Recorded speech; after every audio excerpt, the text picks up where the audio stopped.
আসসালামু আলাইকুম, সম্মানিত ভাই ও বোন। আমরা আজকে একটা হাদিস আলোচনা করব বিবাহ নিয়ে। তো চলো আমার ভাই বোনেরা শুরু করি। আর হ্যাঁ, আমার হাদিসটি ভালো হলে আপনি আপনার মতামত বলে যান।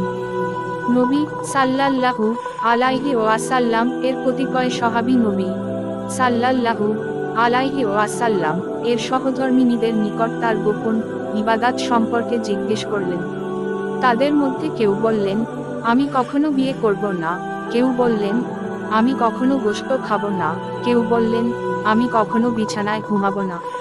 রসূলুল্লাহ সাল্লাল্লাহু আলাইহি ওয়াসাল্লাম আল্লাহর প্রশংসা ও গুণগান করলেন এবং বললেন, লোকদের কি হলো যে তারা এরূপ বলছে, অথচ আমি তো সলাতও আদায় করি, আবার নিদ্রাও যাই, সওম পালন করি এবং ইফতারও করি এবং বিয়েও করেছি। অতএব যে ব্যক্তি আমার সুন্নত থেকে মুখ ফিরিয়ে নেয়, সে আমার কেউ নয়। ফা 3269 সে 3267।